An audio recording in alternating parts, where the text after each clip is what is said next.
You've improved your swing, but your score isn't reflecting it. Have you ever felt this way?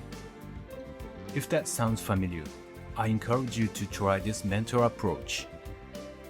You might just discover a new version of yourself.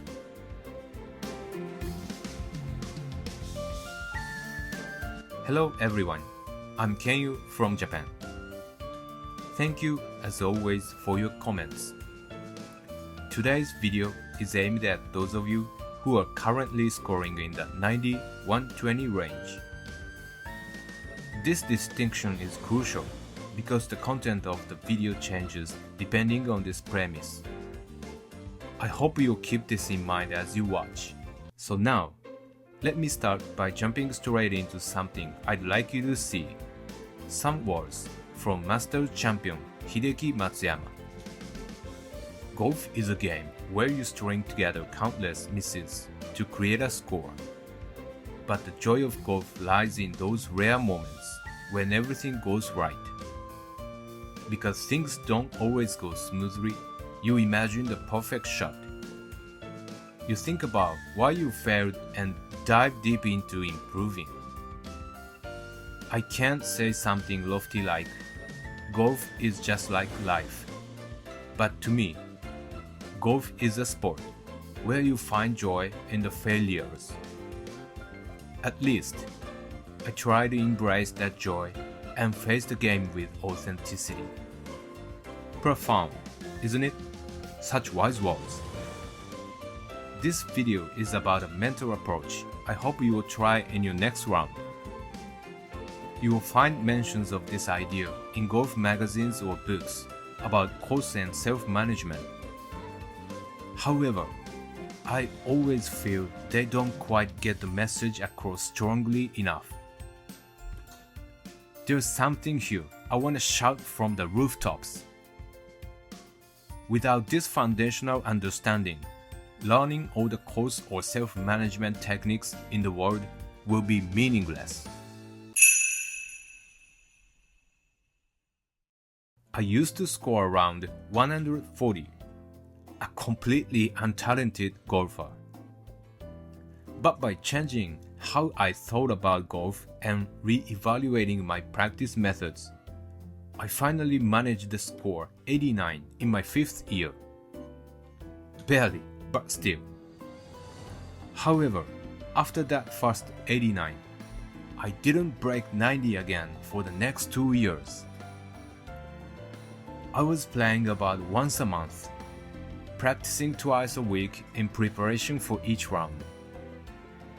I felt my shots improving. On the practice range, I could hit the target decently and rarely hit huge miss hits.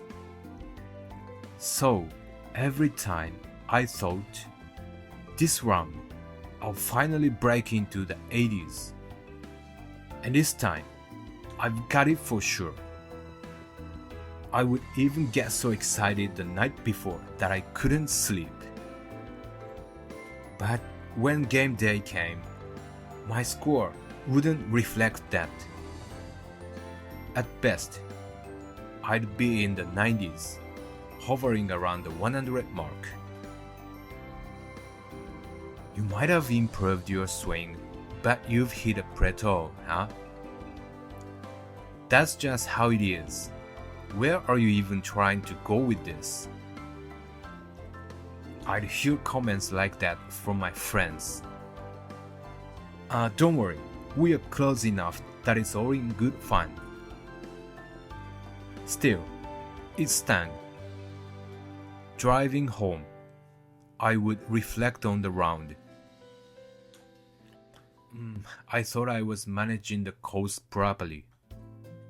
I was aiming for the center of the green instead of the pin, avoiding my driver when things looked tight. Why isn't that showing up in my score? And I'd berate myself. I hit only one good shot today. Just that 1 second shot. I need more of those. Why such a huge fast shot? That doesn't happen in practice.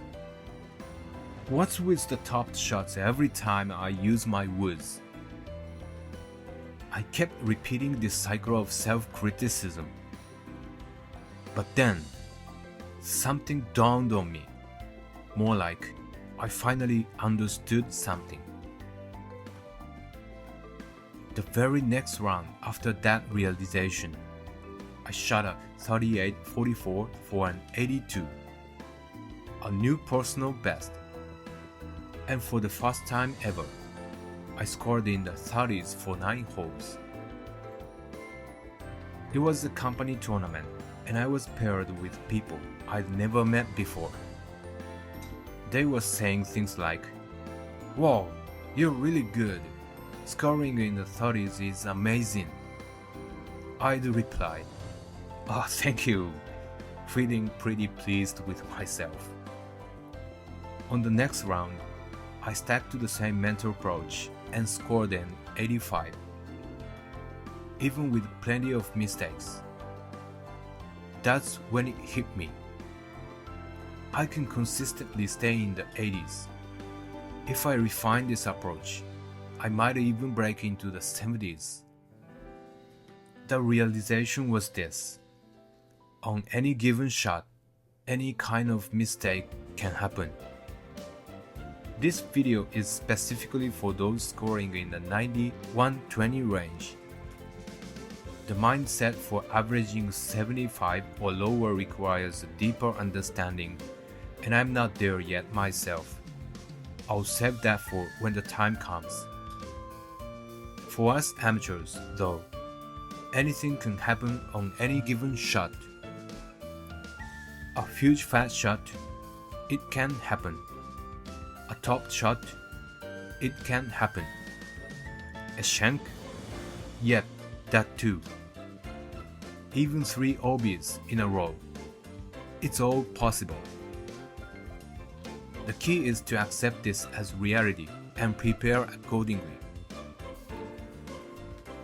However, what most of us do, myself included, is step up to the ball and think, just hit it perfectly. Please land in the center of the fairway. Right next to the pin, come on. And when the result is a complete miss, the emotional gap between expectation and reality is devastating. This kind of thinking prevents you from confronting your mistakes constructively. If you want to improve, you need to face your mistakes. But in this emotional state, it's nearly impossible. The frustration builds, and it becomes harder to focus. Your game unravels. Accept this reality. Anything can happen on this shot. With this mindset, you can 1. Set realistic expectations. 2. Stay calm and positive even after mistakes. 3. Analyze your game objectively. From there, you can begin to shrink the mistake margin and play steadier golf. Here's a key truth.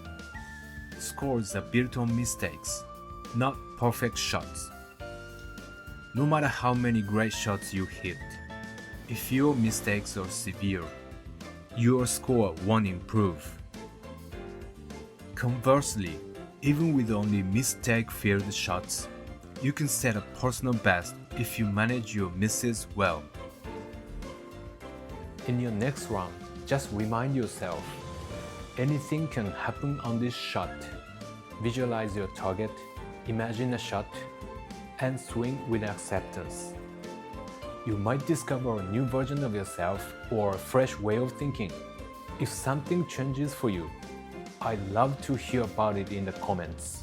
So let's end with Hideki Matsuyama's words once more. They might resonate differently for you now. So let's enjoy our practice. Thank you very much. ありがとうございました。